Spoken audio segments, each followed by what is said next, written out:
네, 여론 흐름 살펴보겠습니다. 배 대표님, 네. 문재인 대통령 지지율을 보니까요. 갤럽에서는 1%포인트 하락을 했는데 네. 어쨌든 대체로 40% 전후를 유지하고 있던데 네. 순방을 마치지 않았습니까? 음. 다시 어떤 지지율의 변화가 있을까요?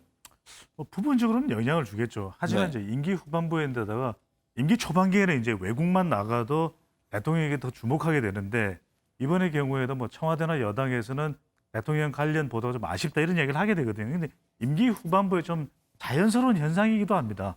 대통령의 순방에 대해서 그래도 조명받았던 것은 대외 이미지가 좀 높아졌던 부분, 그다음에 네. 일본의 일방적인 한일 회담 예정 취소 등은 또 대통령 지지율에 또 도움이 될 수도 있는 부분이거든요. 그런 만큼 큰 영향을 주기는 힘들지만 적어도 부분적으로는 영향을 줄 것으로 보입니다. 당 지지율을 보면요. 한국 갤럽은 민주당이 31%, 국민의힘이 30% 팽팽한데 다른 이제 MBN 아랜서치라든가 리얼미터, MBS죠. MBS 여론조사를 보면 국민의힘이 월등히 높습니다. 이게 조사 기관마다 다르기 때문에 좀 추이를 갖고 여쭤야 될 것 같아요. 네. 네. 추이를 본다고 하더라도 네. 지금은 야당의 시간인 것 같습니다. 어쨌든 국민의힘이 그 이준석 당대표가 당선됨으로 인해서 상당히 주목도가 언론의 주목도가 높아지고 또 긍정적인 면만 지금 계속 방송이나 뭐 신문에 나오다 보니까 네. 국민의힘 지지율이 올라가고 있는 것 같은데요. 그럼에도 불구하고 저는 상당히 이 양당의 지지율은 오차 범위 내에서 초접전을 상당 부분 이루어갈 거로 보여집니다. 네. 그럼에도 불구하고 문재인 대통령의 국정 지지율이 지금 한국 갤럽 조사에서는 1%포인트 하락한 것으로는 조사됐지만 자세히 보시면 그 부정평가가 50% 초반대입니다. 이거는 뭐 ARS 조사가 됐든 모든 조사에서 지금 대통령 국정 지지율 부정평가는 50% 초반대를 유지하고 있다고 하는 거는 네. 향후 상승할 가능성도 있어 보이기 때문에 만약 문재인 대통령 국정 지지율이 상승을 한다면 더불어민주당 지지율도 상승할 가능성이 있어 보입니다. 네. 대선 후보 지지율 보면요. 우리 MBN 매일경제 아랜서치 조사에 따르면 윤 전 총장이 40.3%, 그리고 이재명 지사가 38.4%인데 이게 2주 전에는 한 10% 가까이 차이가 있다가 큰 폭으로 줄었다고 합니다. 어떤 배경일까요? 일단은 이제 위기감을 느낀 범여권 지지층에서 1위를 하고 있는 이재명 지사한테선 결집한 결과로 보여집니다. 왜냐하면 네. 더불어민주당 지지층에서는 그동안 나온 조사 결과를 보면은 이재명 지사에 대해서 양자 대결일 때도 지지율이 60% 초반대를 유지를 했었거든요. 네. 그런데 이번 조사에서는 70%가 넘었습니다. 그러다 보니까 지지율이 상승했는데요. 호남에서도 마찬가지고 이는 이제 이준석 효과로 인해서 상당히 이제 위기감과 불안감을 느낀 범여권 지지층이 1위를 하고 있는 이제 이재명 지사에게 좀 힘을 실어주자. 대세론이 좀 형성되는 과정이 지금 아닌가 하고 생각이 들고요. 네. 좀 더 추이를 봐야 되겠지만 2주 후에 다시 조사를 하니까 그때 보면 어떤 그 추이가 네. 나타나겠죠. 근데 이준석 돌풍이요. 국민의힘 지지율을 상승시키는 건 분명해 보이는데 그런데 왜 유승민 전 의원이라든가 다른 후보들 지지율은 오르는데 윤석열 전 총장 지지율은 뒷받침이 안 될까? 그 점은 어떻게 봐야 합니까? 결과적으로는 이게 중도층이나 MZ세대가 영향을 받는다고 봐야 되겠죠. 그만큼 네.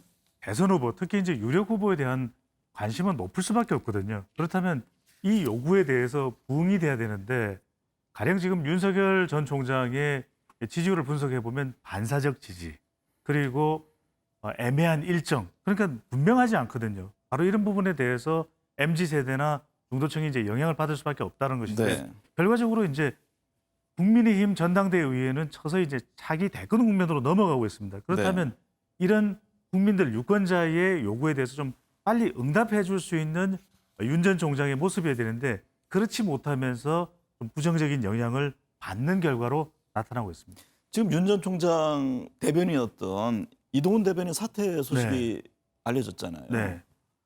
그건 어떤가요? 결국 메시지 정치의 한계인 거죠. 네. 결국 메시지로 전달됐을 때는 그만큼 유권자들이 정확하게 후보자의 인식을 또 의견을 바로 이해를 하기 힘든 부분 아니겠습니까? 네. 그런데 그 부분에서도 후보자와 불일치하는 상황이 연출되면서 결과적으로는 윤석열 전 총장은 애매합니다. 애매모호합니다. 네. 그러다 보니까 메시지라도 분명하게 전달돼야 될 텐데 그렇지도 않은 것으로 나타나게 되면 준비가 부족한 것인가 본인의 아직 대권 의지가 불확실한 것인가 네. 이런 불확실성이 커질 수밖에 없다라는 것 바로 이것이 이 최근에 윤석열 전 총장의 지지율이 주춤한데도 영향을 준 것으로 보입니다. 그럼 윤 전 총장 입장에서 뭔가 전략을 바꿔야 할 텐데 지금 배 대표님 말씀을 들어보면은 뭐 이른바 전원 정치 이게 좀 피로감을 주는 것 아니냐 이런 진단인데 김미연 소장은 어떻게 보고 계세요? 저도 마찬가지입니다. 이 전원 정치를 함으로써 이게 이제 전원 정치가 지금 이 시대에 맞는 게 아니잖아요. 네. 지금은 직접적인 소통이 가능한 여러 가지 채널이 있음에도 불구하고 다른 사람을 통해서 본인의 의사를 전달하다 보니까 전달한 분과 이게 본인의 뜻하고 지금 맞지 않는 형상이 엇박자가 나면서 지금 결국은 대변인직을 사퇴를 했는데요. 그건 한마디로 말하자면 결국은 이 측근이라고 불리는 분들도 윤석열 전 총장의 그 심정을 제대로 지금 헤아리지 못하고 있다는 거 아닌가 하는 생각이 좀 들기 때문에 네. 소위 말해서 이준석 대표가 말했던 아마추어 정치를 하고 있다는 그 프레임이 지금 강하게 지금 작용이 될 것으로 보여집니다. 그렇다 네. 보면은 저는 윤석열 전 총장 지지율은 항상 40% 초반대를 지금 유지를 하고 있었는데 더 이상 치고 올라가기가 매우 힘들어 보이지 않나 이런 생각을 좀 하면서 지금으로서는 이 전략적인 수정은 지금 불가피하다고 보여집니다. 네. 지금 여당을 보면요. 이재명 지사 앞서 지지층 결집 효과를 네. 얘기했습니다. 추미애 전 장관 출마를 공식화했거든요. 그래서 정세균 전 총리와 이제 박용진 의원 등등 네. 뭐 이광재 의원 치열한 3위 싸움을 지금 예고를 하잖아요. 추미애 장관의 출마는 어떤 변화가 있을까요? 전체 구도상에. 추 전 장관이 저는 유의미한 조연 역할을 분명히 할 가능성이 상당히 높다. 네. 왜 그러냐면 지금 이재명 지사 또 이낙연 전 더불어민주당 대표를 제외하고는 오히려 3위의 랭크가 될 정도로 뚜렷하게 자기 지지층을 가지고 있는 거예요. 네. 추 전 장관의 경우에는. 그러니까 추미애 전 장관이 가지고 있는 지지층들은 어떤 지지층일까? 이른바 친문 강성 지지층일 겁니다. 이들이 앞으로 자기 대권 여권 내에서 차지하는 영향력을 결국 무시할 수는 없을 거예요. 네. 여기서 이제 분명한 것은 추 전 장관의 이 지지율이 또 윤석열 전 총장과 대립하면서 만들어진 지지층이기도 하고 또 한편으로는 그런 추미애 전 장관이 지금 경선 일정은 그대로 가자고 이야기를 하고 있거든요. 네. 그런 만큼 5%가 됐든 7% 내외가 됐든 추 장관의 지지율은 분명 본인이 주연이 되기는 쉽지 않을 겁니다. 네. 객관적으로 판단한다. 하지만 추 전 장관이 누구에게 힘을 실어주느냐. 경선 일정도 그렇고 이건 분명히 이 자기 대권 구도, 여권 내에서는 큰 영향을 줄 것으로 네. 판단됩니다. 범야권에서는요. 이준석 돌풍이 영향을 준 건지 모르겠습니다만 유승민 전 의원이 7.6% 조사를 보니까 나왔던데 그 방금 전에 출연했던 하태경 의원도 꽤 높은 순위에 와 있고 이게 전체적으로 야권 진영 주자들 간에도 뭔가 변화가 있는 겁니까? 저는 이제 변화가 서서히 감지되기 시작했다고 보여집니다. 왜냐하면은 유승민 의원 같은 경우에는 이번에 3위를 하는 거를 조사가 됐었는데 범야권 적합한 후보 중에 그런데 지금 3위를 한 그 배경을 보면은 상당히 진보 진영, 특히 이제 MZ 세대에서 젊은 층에서 지지를 받은 결과로 이런 결과가 나왔는데요. 그럼에도 불구하고 유승민 전 의원 같은 경우는 지금 한계가 분명히 또 보였습니다. 이번 조사에서는. 네. 본다면은 전통적인 보수층이라고 할 수 있는 대구 그리고 60세 이상에서는 그렇게 지지율이 평균보다 낮은 거로 나타났거든요. 네. 그런 거를 감안해 봤을 때 유승민 전 의원 같은 경우는 상승하기 위해서는 이들의 전폭적인 지지가 전통적인 보수층의 전폭적인 지지가 필요한데 그거를 어떻게 흡수하려고 하는지 상당히 좀 더 지켜봐야 될 것 같습니다. 네.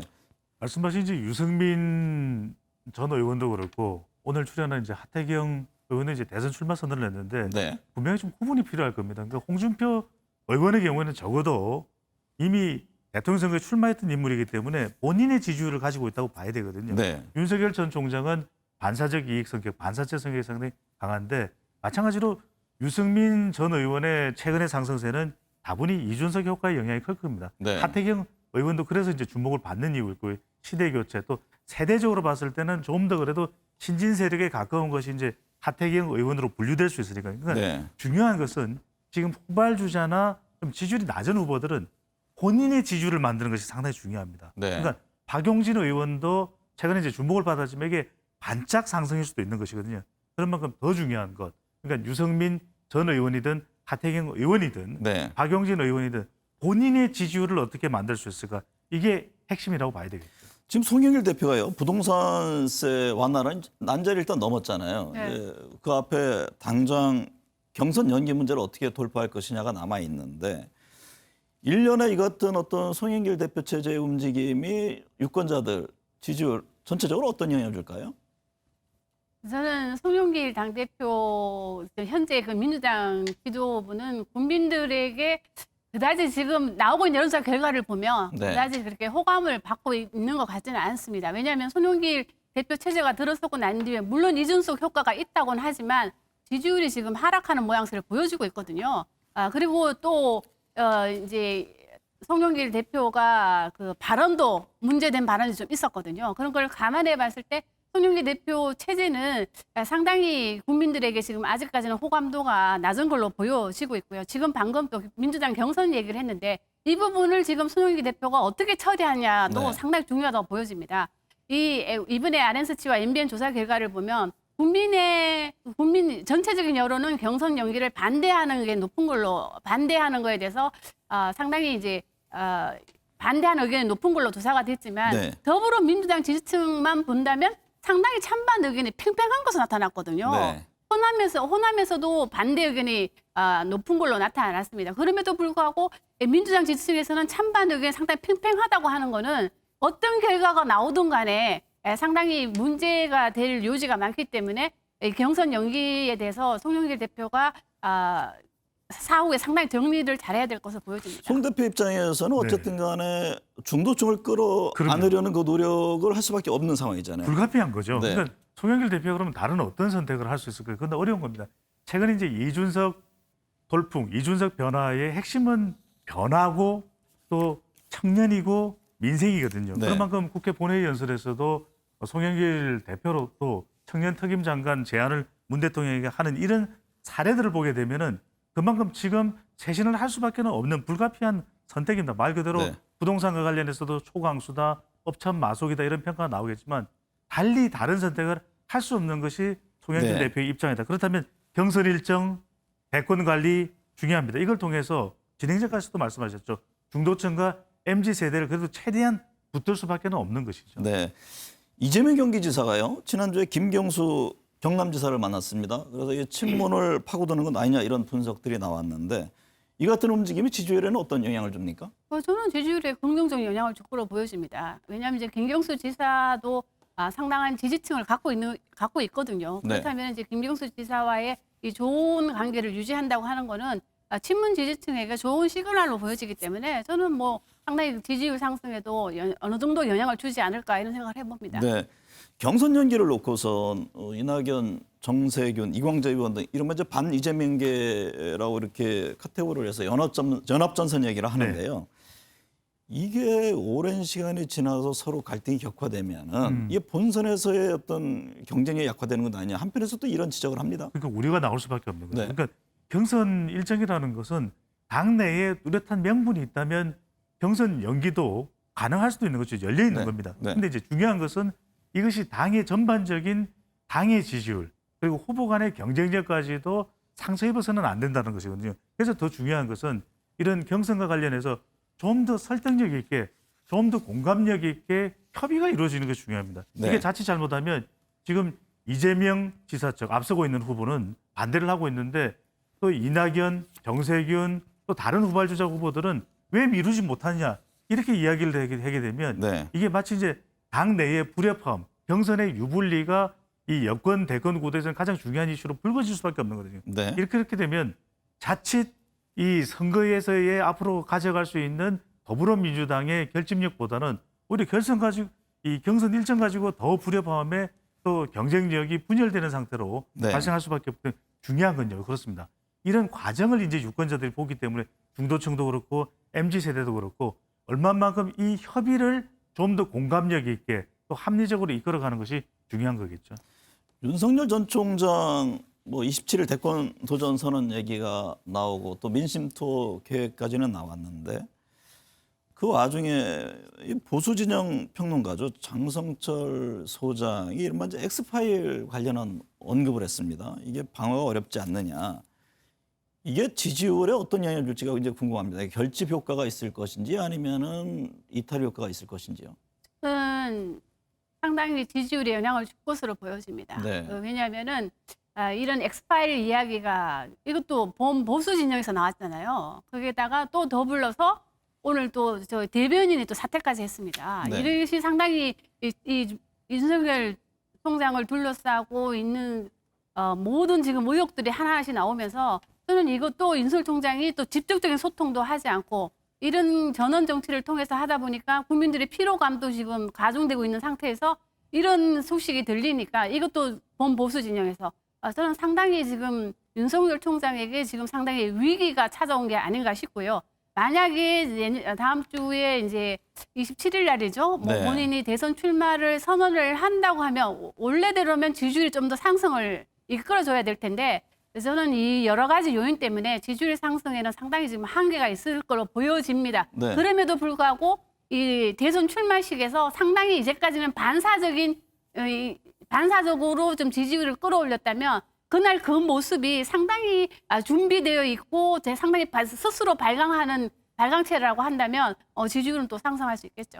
배 대표님 보시기에는 어떻습니까? 네. 이게 어떤 변수가 될지 아니면 지지층을 다시 결집하는 효과가 있을지 말씀하신 대로 또 이탈하는 효과가 있을지 어떤 아직까지는 전망이세요? 알 수가 없을 것 같아요. 네. 그러니까 지금 설왕설래가 워낙 많습니다. 윤석열 전 총장 관련해서는 대한민국 국민 대부분이 이제 평론가가 되는 그런 상황인데 네. 더 중요한 것은 결과적으로는 윤석열 전 총장 개인에 대한 평가가 어떻게 되느냐가 더 본질적일 수밖에 없는 것이고요. 네. 지금 이렇게 설왕설래 우왕좌왕이 되고 있는 현상은 이 윤석열 전 총장의 지지율이 반사적 지지 그리고 메시지 정치 그리고 이제 애매한 일정 등이거든요. 그러니까 이 모든 것이 거치고 나면 너무나 많은 평론이 쏟아지고 있고 아직 엑스파일이라는 것도 규명되지 않은 것입니다. 네. 그러니까 중요한 것은 첫 장면에 국민과 대면할 때 윤석열 전 총장이 1시간이든 2시간이든 본인의 모습을 오롯이 보일 때 그때의 평가가 가장 진실된 평가이겠죠. 정치힘에 눈을 뜬 2030 세대 최근에 얘기들을 많이 하잖아요. 이제 국민의힘 입당이 부쩍 늘었다. 이걸 어떻게 봐야 합니까? 내년 대선에도 상당히 영향을 미칠 것으로 보세요.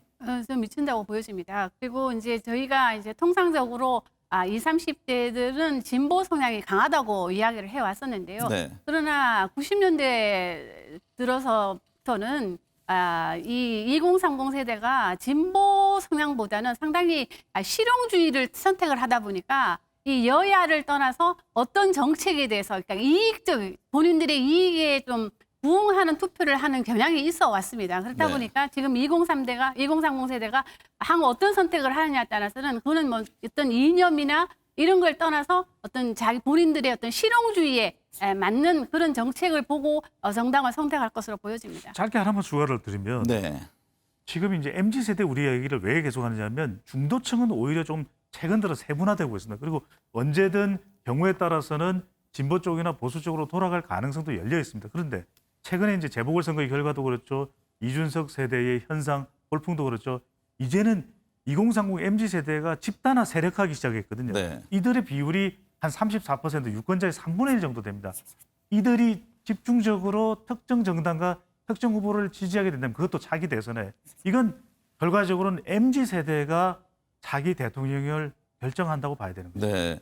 이른바 진영이 논리가 지고 실용을 선택할 가능성을 얘기를 하고 시대 교체라는 얘기를 하잖아요. 네, 이게 현실화될 가능성이 상당히 있다 이렇게 보시는 거예요. 매우 높은 거죠. 이제는 네. 트렌드의 변화라고 보셔야 될 겁니다. 네.